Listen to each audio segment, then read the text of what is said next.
Hi folks, welcome to the Prepared Homestead. This is Travis. Thank you all for stopping by to watch. I've got two important things in the news today to talk about and then some other stuff. So please stick with me because I don't know. I've just got a lot of thoughts bouncing around in my head and we'll see what I can get to come out of the old mouth trap here.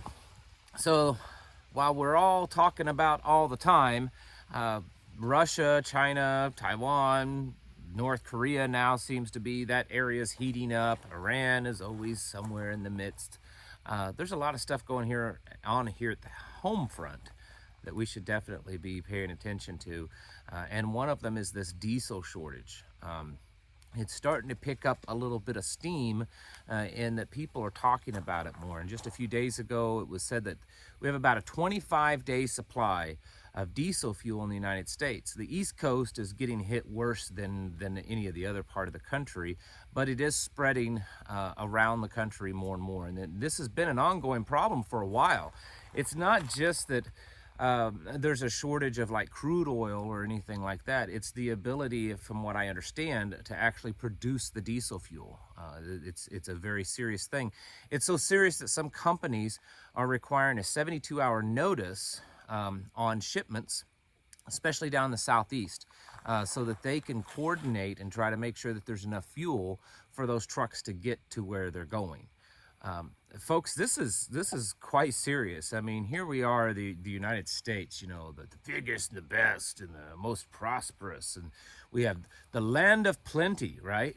We've heard that before. You know, we've got so much stuff here. We waste more than what most people use. And we don't even have enough fuel to get people's stuff, to get the cargo, the shipments, to where they need to go. And this is going to trickle down and affect other things, not just semi trucks that transport goods and stuff, which is extremely important, but you know, lots of other vehicles, important industries use diesel. Construction industry, farming industry, many others use diesel fuel. And the fact that there's a shortage, which is going to continue increasing the prices of diesel by the gallon. In fact, a lot of companies are warning. I think Morgan Stanley was one of them that was warning over the next 6 months that we could see some extremely high diesel costs. That is going to affect a lot of stuff, okay? Because if it costs more to transport, as we've learned over the last couple of years with all the other supply chain issues, that cost gets trickled down to you, the consumer in the store.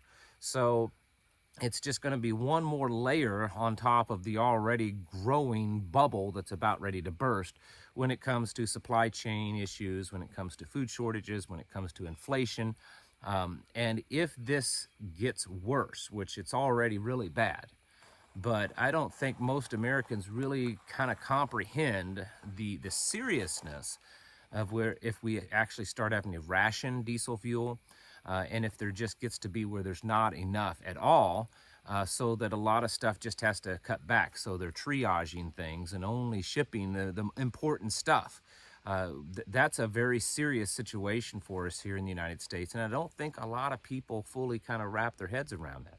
The thing is there's something else going on that, while not directly related to this, will certainly just, it'll be like throwing, you know, fuel on fire, no pun intended. The whole, and we've talked about this one a few times too, but the whole railroad workers strike, you know, we thought it was kind of over and that they'd figured it out. Well, one of the unions spoke up and said, nah, we are not accepting this. You know, what we'd heard in the news weeks back was the Biden administration and the union representatives came to an agreement. But then when that agreement was taken before the union workers, they turned it down. Well, there's been a second union now that has also turned down that proposal. And the information that I've been getting, and this is some like firsthand stuff. I have a few people that email me that are employees, they're railroad workers, part of these unions. And they've even sent me, you know, documents that they get through their union and stuff. They're not for this.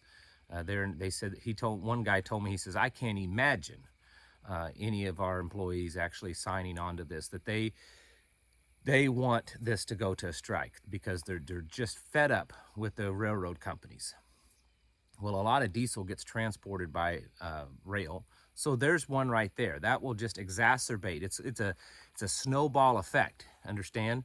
So if the railroad thing strike happens, it will cause an additional shortage of fuel, because that's how fuel gets moved around a lot. Not all of it, but definitely a lot of fuel. Diesel and gasoline and other fuels get moved around on rail.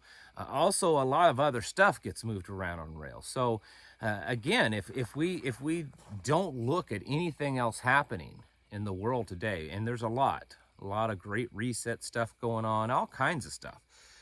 But if I mean, the most important thing right now is that Elon Musk bought Twitter. I mean, that's what everyone's talking about. But if we don't pay attention to any of that stuff for just a moment and only look at these things happening right here, this alone is enough to be epically big. I mean, I've been in the preparedness community for many years, and I feel pretty safe saying that if this had happened 5, 6 years ago, it would have been enough on its own for a lot of people to really start to panic, a lot of people to become concerned, especially in the prepper community, because they really understand the fullness of what's at stake here. So you add this to all this other stuff that's happening, a diesel fuel shortage, and it looks like a much more likely railroad worker strike, at least a portion of them. This is serious stuff that we're looking at. This is why you really should be stocking up as much as you can.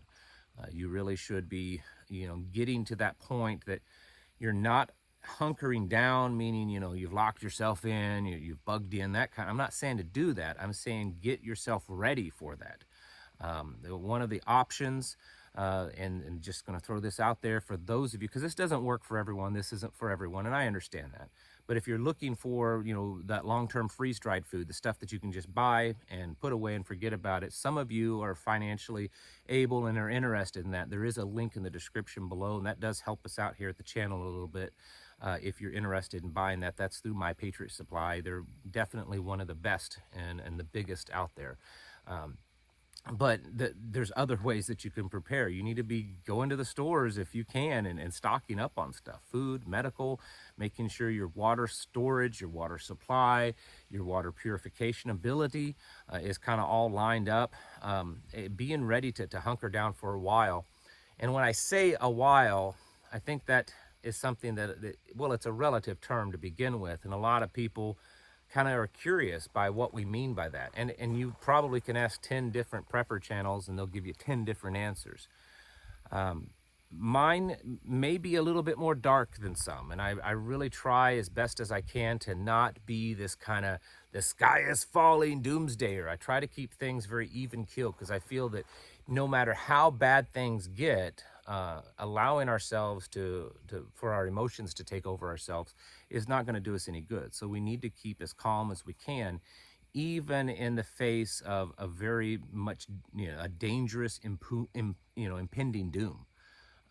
Because to be honest with you, I think that what we're faced with is just really that. And I don't mean to terrify anyone or to upset anyone, but it does look very serious. And I don't think we're looking at a little downturn. I know there's certain people in the markets, they're talking about the economy and stuff. Oh, we might see a 3 to 6 month, getting worse, and then it'll get better and things will be all right. Well, they're looking at just one thing, okay? We are trying to look at everything that's going on. And then we're also looking at it through a biblical worldview, through a spiritual lens, and realizing what we're headed into. I mean, we're already in it, but I mean, we're just kind of really on the edge of it, I feel.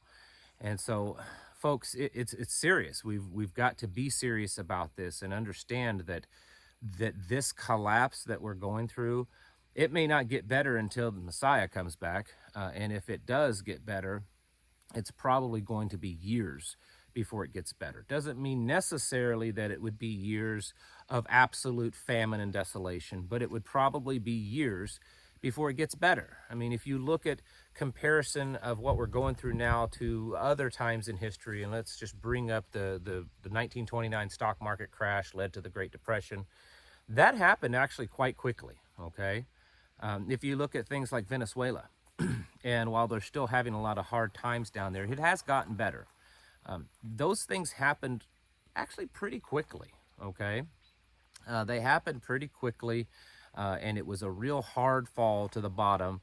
And a lot of times that quick hard fall, it allows people to kind of bounce back in a relatively fast amount of time, months, maybe a few years. We are going through a real slow burn.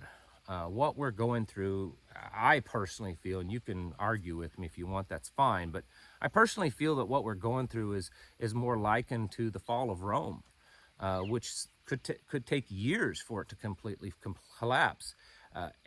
And it could take many, many, many more years for the kind of the people around it to build up. And of course, Rome never came back, at least not in the way that it was.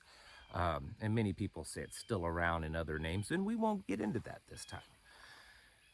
But the thing is that I think what we are seeing, because we're just so big, we're so big and there's been so many band-aids put on it, I don't know that we're actually going to see this big burst and then very, very rapid fall. I think we're just, it's very possible to continue seeing this slow dying that we're watching.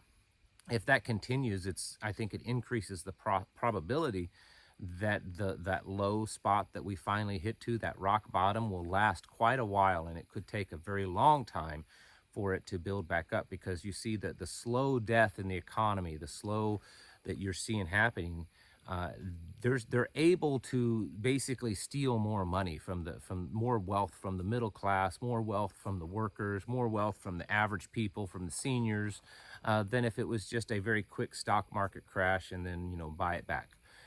They're able to suck the life and the wealth out of the nation a lot faster. So it's going to take a lot longer. And folks, it's got to be serious. I didn't start this channel to win any fans and start a fan club. I didn't start this channel to entertain people. And I didn't start this channel to get rich. I started this channel to try to help people and to try to gather the ones that are readier, that's capable of being ready. And I'm not out there trying to, like I said, win over fans. I'm out here trying to gather the warriors. That's really what it is. I've talked about waking up the lions, and I've talked about circling the wagons. That's what I'm talking about. And you may disagree with me, and that's your right to do so, but I believe that waking up of the lions, it also has to be a spiritual awakening, because like I talked about in this morning's video, what we're going through, aside from all the economy and the wars and the shortages and the strikes and stuff, those are all symptoms of a much greater problem. And that greater problem is that the heart and soul of our society, of our civilization, has died. That we have turned ourselves over, giving ourselves as a whole over to evil and wickedness. I mean, that's exactly what we've done. There's the moral degradation of our culture is so prevalent and so overt. It's just, it's hurtful to just watch it. It's painful. And that kind of stuff is much greater, and it's going to be much more devastating than just the stock market losing its value like it did, in 29 and 2008, 2001, things like that. This is much greater than that. And I think we need to realize that. And those of you that have the ability to be the spiritual warriors, to be the physical warriors, that are ready, you just kind of need that wake-up call. Maybe this can be that wake-up call, folks. That wake-up call to get on your knees even more, to get into the Word even more, to draw your life and yourself closer to God the Father and His Son, Jesus Yeshua. You're going to need it. You're going to need it now more than ever. And along the way, you're going to be doing the physical things, because the Bible is quite clear that there's a physical manifestation of the Spirit. And so that's why we do this physical things too, because Noah did it, and Joseph did it, and many others. They showed us an example of preparing ourselves because of the trials and the tribulations that we'll face. And that's exactly what's happening, and it's what will happen. I can't be 100% sure, but I'm pretty sure. My instinct tells me that. maybe it's too much for you. Maybe you just want to get on here and you want to learn what's going on in the news, and that's fine. But my real goal here is to take those of you, and I know there's many of you out there, to take those of you that have the ability to be that strong, and that maybe you already are that strong, and if not, you have it in you to be that strong, to wake up, to get up, and to prep up physically, to prep up your mind, and most importantly, to prep up your heart because of the stuff that's going on and where this is leading us. We're going to need it, folks. The world that we've all grown up in and lived, and at times complained and at other times loved, it doesn't really exist anymore. And I don't think it's ever coming back. It could get better than what it's been or what it will be, but I don't think the world that we once knew and that we loved and grew up in is ever going to come back. And we have to, get over that. Sure, there may be a grieving point, but we need to realize that. And we need to get ourselves stronger in all ways, because it's happening and it's getting worse. And I think that the things that are around the corner are probably worse than most people could imagine. And because of that, that's why I get on here every day. That's why I try to, beat people over the head sometimes, figuratively, because the times have changed. They're not changing, they have changed, and they're just going to continue to worsen. I don't think we've even come close to hitting rock bottom. If I'm wrong, I'll get on here later on and I'll apologize. But I'm telling you, the way things are looking, the stuff that's just been on my heart, the things that I'm being presented to by some very trusted sources, I don't think things are going to get better for a very long time. And folks, now more than ever, you need to be getting your houses in order and preparing mentally, physically, and spiritually. It's a necessity to survive. Folks, thank you for watching, and I'll catch you in the next video.